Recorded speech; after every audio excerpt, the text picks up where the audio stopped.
Astronauts were all the rage in 1969. Well, that's when man landed on the moon, an event, they said, which marked an entire generation.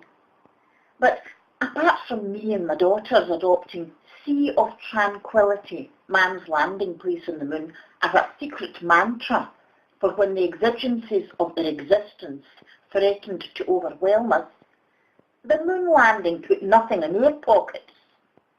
Certainly not here in Govan, where after the whole moon hoolally died down, we just carried on living. There was no trick to that, till one winter's night, damp with fog, disaster stamped, very near choked the living daylights out us all.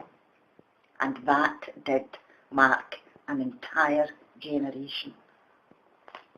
January the 2nd, 1971, Ibrox Park, the traditional New Year's Day Old Firm game between Rangers and Celtic football clubs.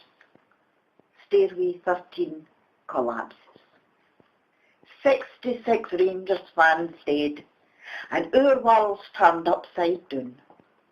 We were at home, me and my two daughters, Bunty and Alice, and their sons, wee William and young James.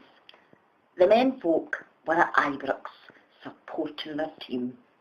There's not a team like the Glasgow Rangers. Phil Hester who's singing that happy as sand boys, whilst we settled down to enjoy that sustained peace and quiet you can only get when there's no men in the house. I mind of watching the fog thick through the kitchen window, catching in the bare branches of the big tree that grew up the tenement from the back court.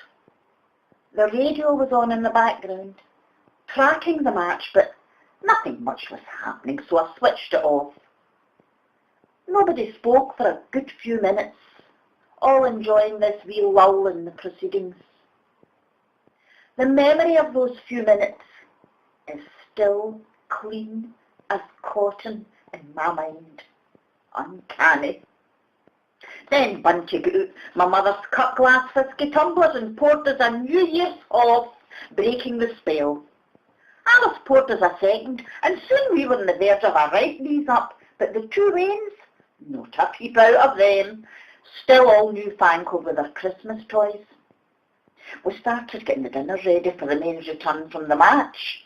The tatties were already peeled and quartered, sitting in the pan, glinting at the bottom of the water like pebbles. That's the last thing I mind of, before I realised it was pitch black outside, and it was near past 7 o'clock. Look at the time, I said. But Bunty and Alice, they were full of the singing ginger, singing some love song, swooning. I can't mind what it was. You're damn them, I said. They should be back by now. That kind of roused them from their wee sing-song. Dear God, Bunty said. Dear God. She kept on repeating it. Where are they? Had something happened, do you think, an accident? I should have switched the radio back on. Not at all. I told them they'll be in the pub and forgot all about us in the dinner. But I didn't believe that. I walked back out to the Panatatis and I stared straight into them.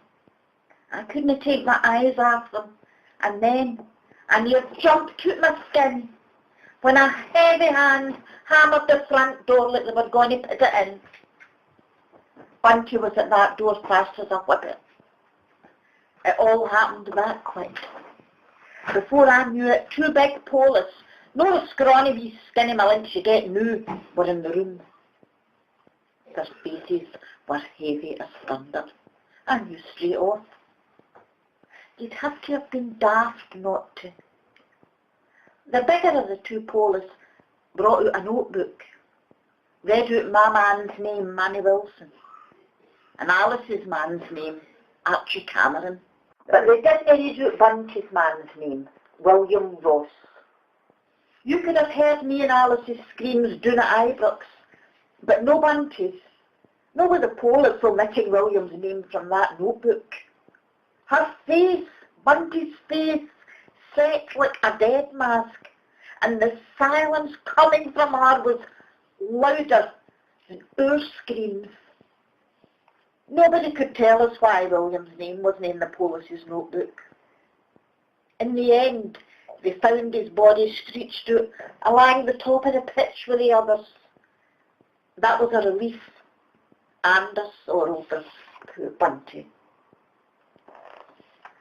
And then we buried them, Manny, Archie and William.